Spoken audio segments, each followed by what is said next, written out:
The next item is check dam. This is a very commonly constructed item of work in most of the watersheds so far. Actually, when we analyze the necessity of a check dam, we come to several interesting details. Broadly, the check dams can be classified into two major categories. One is for the purpose of impounding storages of small quantities and using that storage for irrigation purposes by taking canals on either side of the check dam. In such a case, it is usually called as an anecut structure. These anecut structures primarily are intended for diverting the base flows of the streams through gravity flow irrigation canals on either side. For constructing such anecut structures, we need base flows or lean season or dry weather flows in the stream, and they should also have certain amount of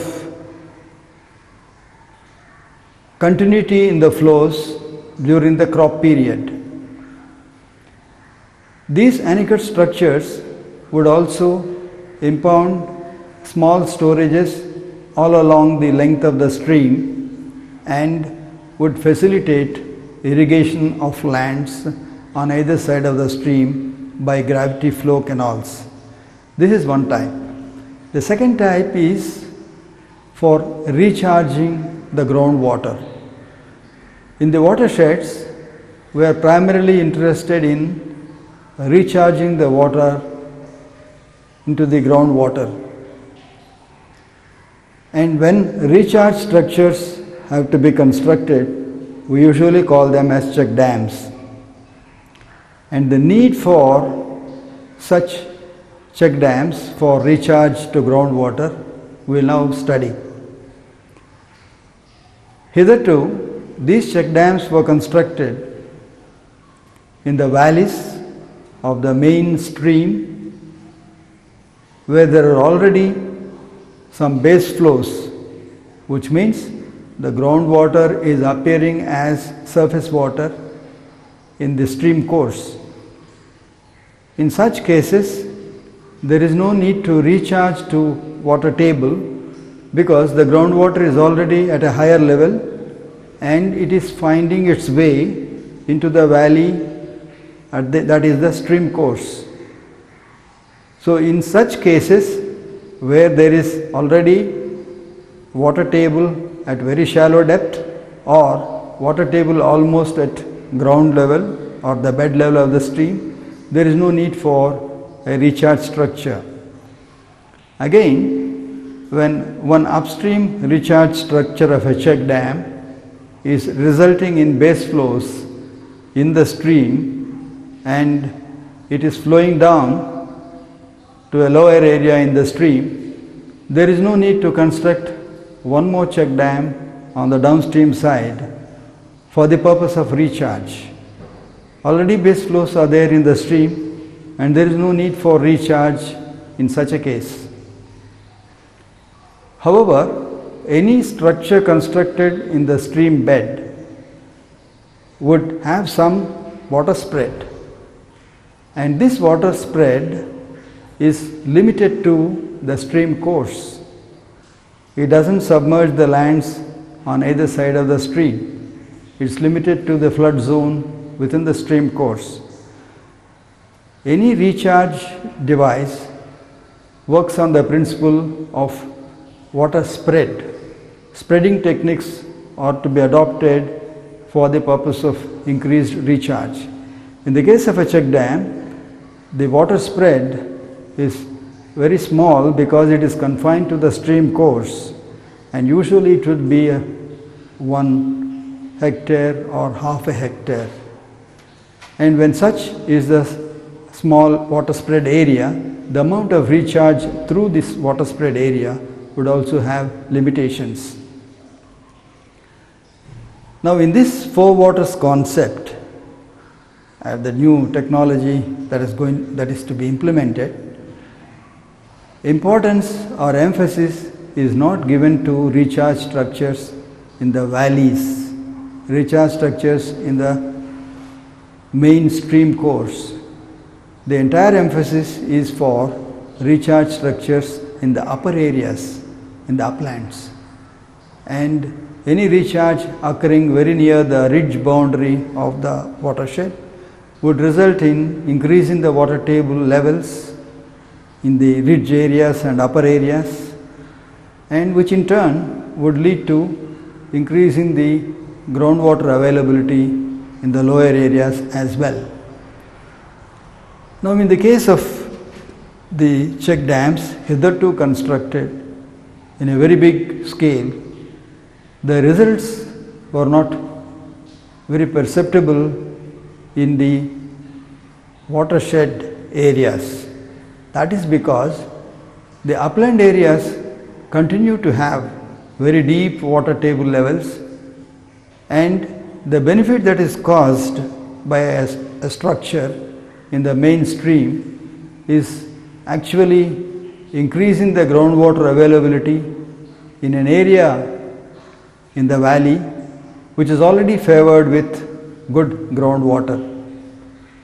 So therefore, it is necessary to have a revised technology with regard to recharge structures, giving emphasis on increasing the water spread area. Now, there would be a necessity for constructing check dams in the tributaries of the main stream. In such cases, such check dams can have earthen dam in the stream course and surplus arrangement at the ends, like in a percolation tank. In a percolation tank, the entire structure is an earthen dam, and the spilling arrangement would be at the ends, and there would be a surplus course formed from the spillway to the deep stream course. In the case of percolation tanks, we aim at a bigger storage, submerging a few hectares of land. But in the case of a check dam, we do not aim for such submersions of large extents. We can limit the submersion area of such check dams to the stream course, and the hydraulic particulars of the structure, even though it has earthen dam at the center, could still be like a cement based check dam at the center. For example, instead of constructing a cement based structure of a check dam at the stream course and giving the bank connections on either side, it is possible to construct an earthen dam in place of the cement based structure, and when this is done, the cost of the structure comes down to 1/3 of the cement based structure. This is done without changing the hydraulic particulars, that is, keeping the same water level and not altering the FTL or the maximum water level. The hydraulic particulars for the cement based structure as well as the earthen dam structure would exactly be the same. So such check dams can be constructed in the third order or second order streams that is the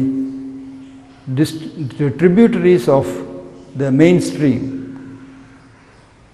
But then if a check dam is intended to be constructed in the mainstream course, that is, where a maximum flood of a very high intensity could come up, it is not possible to construct an earthen dam at the central portion of the stream, because the flood discharge would be very high, and to negotiate that high discharge, a long surplus weir would be needed on the flanks.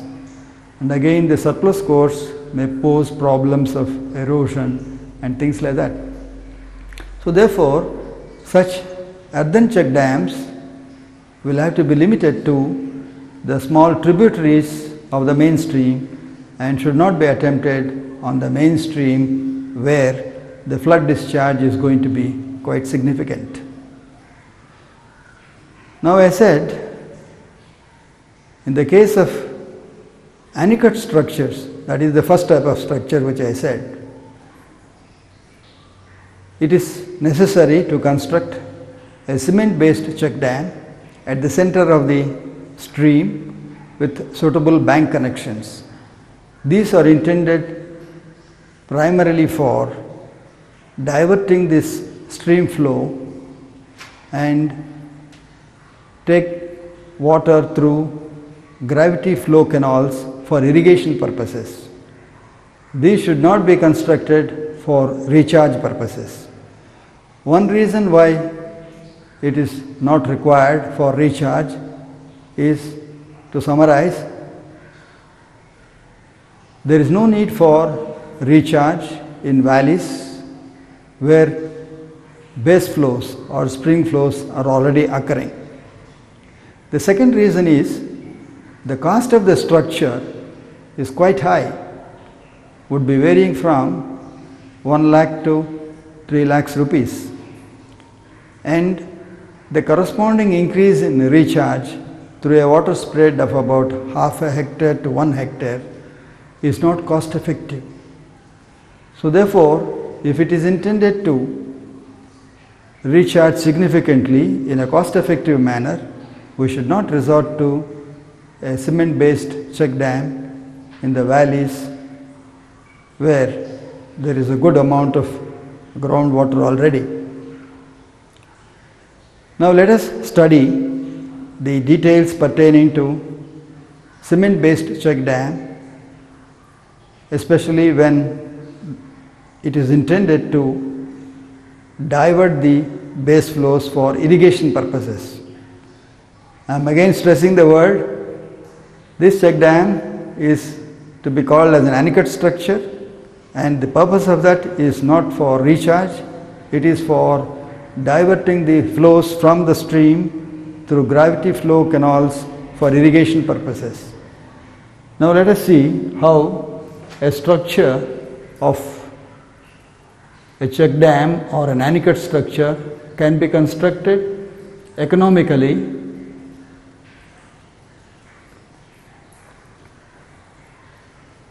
Let us study. Now this is the bed level of the stream along the flow direction. That means the stream is flowing like this, and this is the bed level.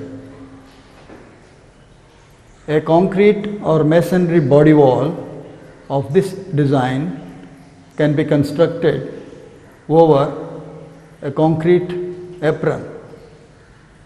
Now the design of this body wall is having certain features that is intended for having the maximum coefficient of discharge. For example, the downstream slope is half to 1 and the angle it makes here is 90 degrees, and the angle it makes to horizontal for this slope is 26 degrees, and this is whatever is the slope that is obtained while providing the base width. That would be the slope here. The base width as well as the dimensions of such a structure are given in ready reckoner tables that are supplied with the guidelines. Now such a body wall profile has got a very high coefficient of discharge, which means that for a smaller length of a body wall, we can discharge a higher discharge when compared to a low coefficient of discharge. Or in other words, with a lesser depth of flow, we can discharge greater quantity when there is a high coefficient weir designed. In the case of a low coefficient weir, for the same discharge, a greater depth of flow would be needed. So this is optimization on the design of the body wall of the weir to have the maximum coefficient of discharge, and at the same time to facilitate the rural labor to construct it easily. We can provide an Ogee profile, but it is difficult to execute in the rural settings and difficult to maintain the profile according to Ogee. Almost the same high coefficient of discharge can be obtained by this profile. Now this design has got an apron on the upstream side, a cutoff wall, and then a foundation for the body wall, and apron on the downstream side, and continuation of the concrete apron, and a downstream cutoff wall, and loose rough stone apron on the downstream side of the concrete apron. The idea of all these aprons is to see that when water overflows over the body wall, the energy of the falling water is dissipated properly, and the downstream of this structure is quite safe and will not get eroded due to the flow of water coming from the structure. The energy of the falling water is dissipated through a hydraulic jump which is caused, and that hydraulic jump should always be within this zone for various depths of flow.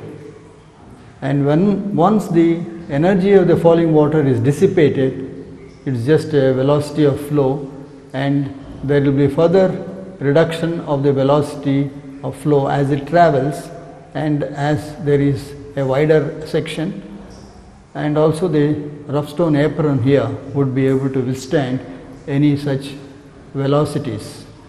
And it is quite safe down below for the natural stream profile to take the velocity coming from the structure. Now in this case, certain economies have been made by providing hollow blocks, by providing a sort of a reverse filter to release the uplift pressure. With these devices, we can release the uplift pressure, an engineering term which we don't have to go in great detail. If these structures are not there, reverse filters and the hollow concrete block is not provided, there will be greater uplift pressure, and to withstand the higher uplift pressure, the thickness of the apron has got to be increased. Now by providing these devices of reverse filter and hollow concrete blocks, we are reducing the uplift pressure because the pressure is released through this filter as well as the hollow block, and therefore the thickness of apron can get reduced. So these are the economies made in the design to see that the structural cost is brought to a minimum. And when we see this whole structure in the plan, it's clear.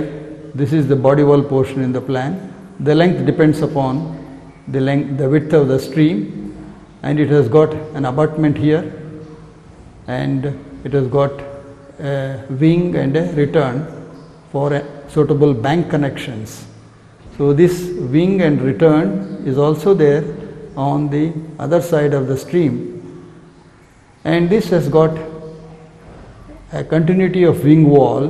In continuation of abutment, there is a continuity of wing wall up to a particular distance, as shown here. And the height of wing wall should be such that there is a free board when the water passes, maximum depth of water passes here. So these are all the engineering details, and this is the engineering detail pertaining to the porous concrete block and the reverse filter.